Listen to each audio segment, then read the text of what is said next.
Welcome back to another episode here on Gems Podcast. With me in the hot seat is Sarah Humphreys, and she's tuning in all the way from Utah. And you already know me, Miss Genesis Amaris Kemp, but here's a little bit more info on Sarah. Sarah lives in Lehi, Utah, and is a diehard fantasy nerd that can't stop talking about dragons and anime. She's trying to get through her senior year of high school by creating her own worlds and characters and has written 6 novels. Her latest young adult fantasy romance novel, Stone Cold, containing 308 pages of clean reading, published through Morgan James in New York. She makes friends, but only with people who can stand her habit of constantly talking during movies to critique the plot. Her memorization of the How to Train Your Dragon Wikipedia page and a monologue explaining why Doctor Strange is obviously the best adventure. And today we're going to learn more about her writing process and publishing a book. So without further ado, please welcome this senior, Sarah Humphreys. Hi there. Thanks for having me on here. Amazing. My pleasure, Sarah. And I completely forgot that you were in high school. So super, super cool. So one more year before you cross that stage.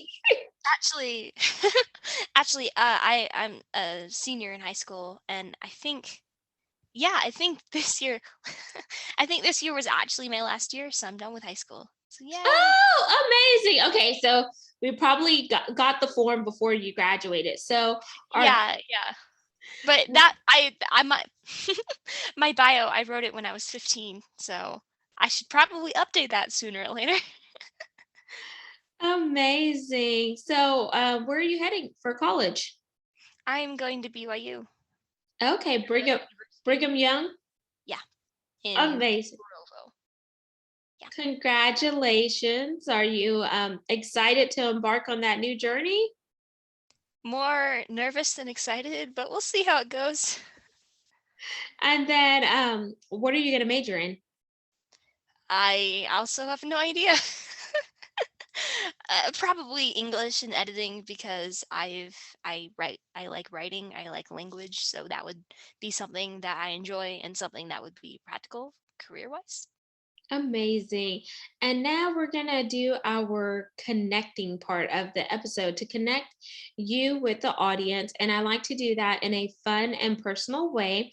And since you've done your homework, you know what's next. There are 2 options to choose from. We can do a icebreaker or a rapid fire 10-question game. What are you in the mood for? Well, I think icebreaker would be easier, I guess. Amazing. So we're breaking the ice with Sarah. So here's your icebreaker question. I want you to share something crazy that you have done in your life so far, or a fun and interesting fact about yourself. Uh, well, I'm a teenager, so a lot of people would think, "Oh, you've done something really cool and crazy, every day, like sneaking out or something like that." No, I haven't done anything like that. I was a good child. Although, a crazy thing that I've done was white water river rafting. That was one of the craziest things I've done. That was cool. I felt like I almost died, but it was in Yellowstone and I did it. So Super, super cool. And we already kind of unpacked where you're going to college and you're thinking about just writing and editing because that will fall in alignment with your books and etc. So let's talk about 6 novels. So you've written 6 novels so far, or have you written more since the last time we spoke? I have completed 6 novels and I'm in various stages of development for a lot of other novels, although the one that I published, Stone Cold, is the only one I've published. Okay, amazing. So, what was your writing process like for Stone Cold and just getting it published? Stone Cold was actually a lot different than the other books that that I've written because I wrote it in a writing program. So I went into a writing program led by a New York Times bestselling author, and basically me and a lot of other people who enjoyed writing, wanted to get published, wanted to get some formal training, wrote a book in 6 months and then learned how to pitch traditionally and self-publish, just all the ins and outs of publishing. And then at the end, we were able to pitch to agents that we had credibility with because we went through the program, and that was how I got accepted. But I did it when I was 15, and that was a little terrifying. I was socially anxious 15-year-old just starting high school for the first time. So that was a long time ago, but still very memorable because it was terrifying. Super amazing, and congratulations on the success behind Stone Cold. So since the book came out when you were 15 and where you are now, how has the book gained traction over the years? I've had to do a lot of the marketing myself, but once it actually did come out, it just released in January actually. That took a long time, but I got advanced copies the year before that, so I was able to go and sell my book to people in my neighborhood and at farmers markets and just local events like that. And a whole lot of people bought it, which was really cool. I didn't expect that. A lot of people supported me, and it's on websites like Amazon and Barnes and Noble. So people have just been looking at it and buying it and writing reviews. So it's just slowly gained traction over time, and a whole lot of people, at least in my city, know about it, which is really cool. That is super cool. And you talked about having to market the book yourself because you went the traditional publishing route. So you're using a publishing house. Do you, by any chance, have the book near you where you could hold it up? Well, not with me right now, but I could go and get a copy in like 5 seconds. Okay, yeah, sure. So I'll let you grab a copy of the book. Amazing. So show us that book. So this is the book. Uh-huh. The image is inverted, sadly, but this is what it looks like. Mm. Okay, so what was the inspiration for the cover art behind Stone Cold? That was actually a funny story because my publishing house, Morgan James, it's not quite traditional, it's more hybrid. So I have to do the marketing, but I can choose a lot more of the stuff that goes into the book, like the size and the cover art. A whole lot of artists don't actually get to choose what's on the cover, but I did. And I didn't actually know that. And so I was talking with my agent and with the owner of the publishing house, and they were asking me, "Hey, what do you want on your book?" And I had absolutely no idea. And then my dad chimed in and said, "Hey, since the main character is kind of shy at the beginning and antisocial, maybe she can be turned away from the camera and then holding the necklace that is really important to her in on the cover." And so I was like, "Great. That's a great idea. Let's just do that." Amazing. And I liked how your dad had an influence with the cover because do you think that the main character in the story is a resemblance of you, Sarah, or someone that you know? It's definitely me.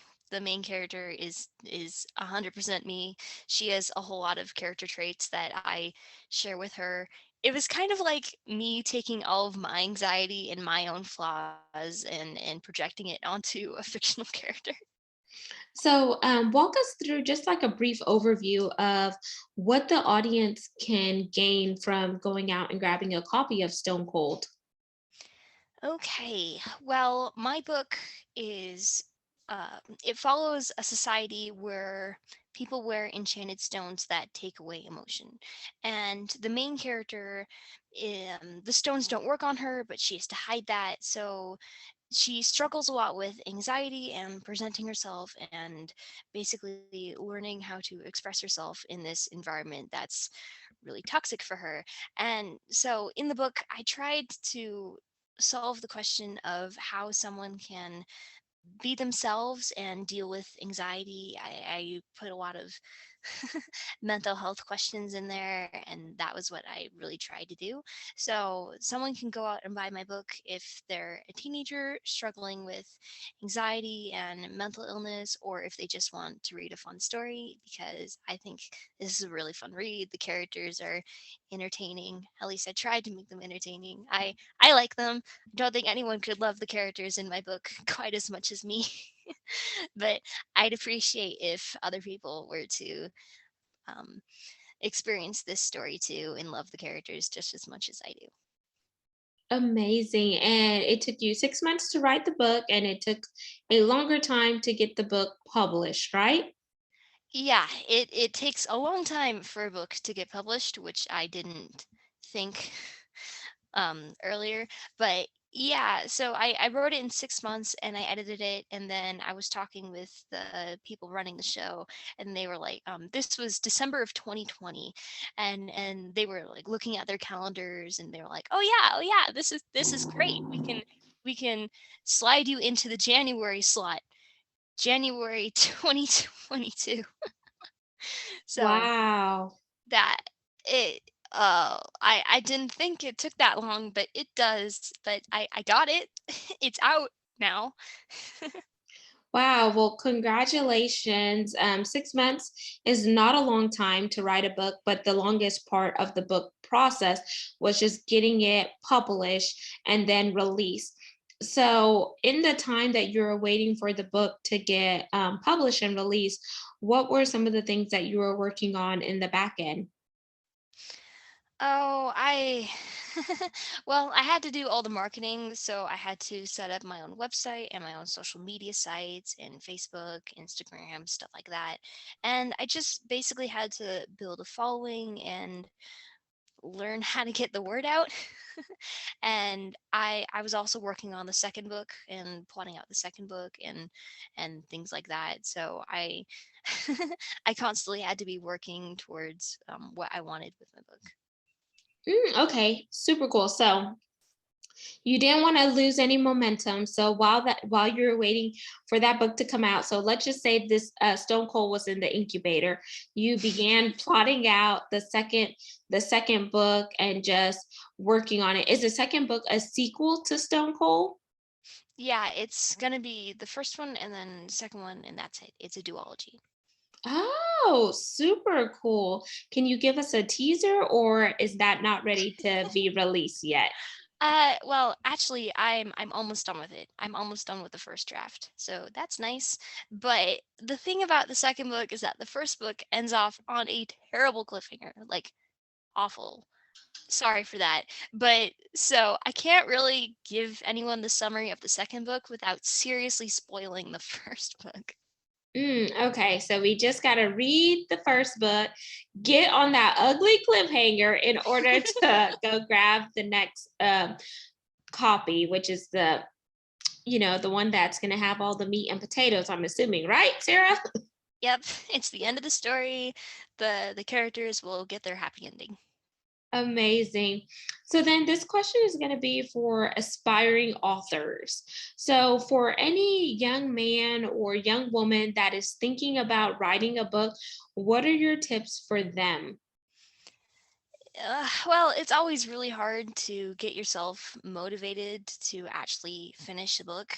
It's really hard trying to finish a book. You have to balance a lot of things and it takes a lot of time. And sometimes you just give up because it's too hard or you get writer's block. You know, that's happened to me a whole lot. So I think you just need to keep yourself motivated and maybe set up a reward system. Like I during the summer when I was working on the second book, I was thinking, okay, if I finish a chapter, then I get to watch an episode of a TV series I really like. And then I finish another chapter and another, that sort of small reward system that you can use to get yourself moving.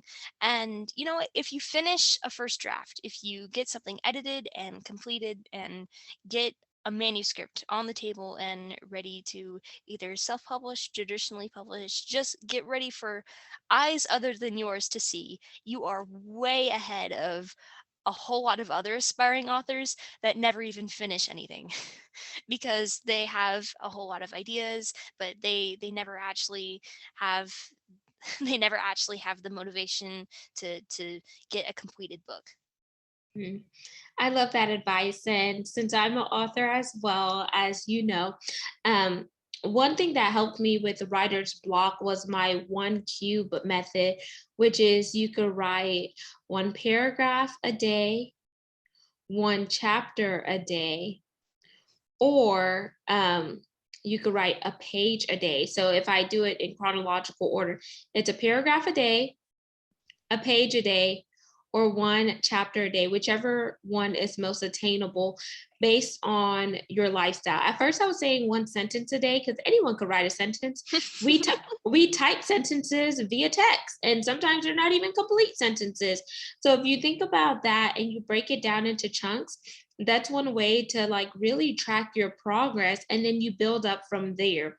And then just think about what's adding fuel to your fire. Like, did something happen to you that is sparking some inspiration? If so, go write about it. And just see journaling as a way to get your thoughts out of your head onto paper and just really be able to connect with the thoughts that you're feeling and reflect on them. Yeah, that's awesome. That's awesome advice. I've said that to people. You just if you get stuck, if you feel like the plot can't continue anymore or you lose your motivation, just try to remember why you're writing in the first place. Is there a message you want to share? Do you just want a fun story? If just try to rekindle the love that you feel when you think about the manuscript, and hopefully that can let you continue. So, our last question before we jump into the call to action part of the segment is what's next on Sarah's radar? Well, it would be really nice to publish the second book. I'm looking forward to that. I do know what is going to be on the cover already. Ooh. I'm one step ahead of my past self in that regard, uh, and I just want to keep writing, and I have a whole lot more stories. And my parents are actually getting slightly mad at me because I don't want to work on this story. I want to work on all my other books, and so they've actually banned me from working on any of my other projects until I finish this one. So once I finish this one, I can work on my other books.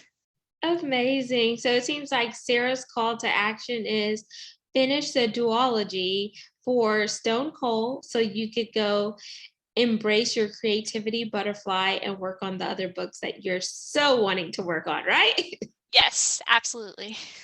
So, Sarah, what is your call to action for the GEMS audience today? Well, I deal a lot with anxiety and mental health, and that's something that I try to express in my writing. So I think that um, writing really helps people, and I want people to try that more. Just journaling, writing poetry if you want, and for me personally, I just want to inspire people to maybe write their own stories and to just try to make the world a better place through writing.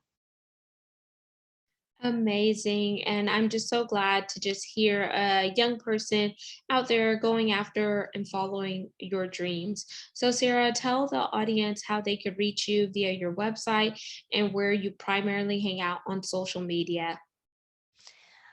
Well, I have Facebook, I have Instagram, and if you just want to shoot me an email and say, "Hey, I really liked your book. It was amazing." I get those sometimes. I love them. So my email is sarahauthor000 at gmail.com. So you can just email me if you want, and that's basically it. You can just leave a review on Amazon or Goodreads or Barnes and Noble too. I read those, and a 5-star one or even a 4-star one is greatly appreciated. And then, what are your Instagram handles, Sarah?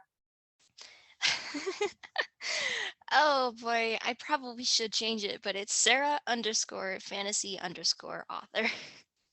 Oh, okay. So I could definitely link that in the show notes along with your email address, which is sarahauthor 30 at gmail.com. And then your social media. So yeah, just make sure you send me the social media link so I could get that right. But I do have your email address.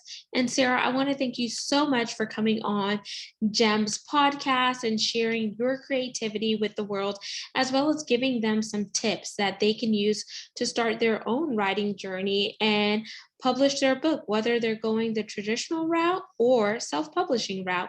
So, audience, all of Sarah's contact information will be in the show notes down below. So, definitely read and scroll on down so you could connect with her.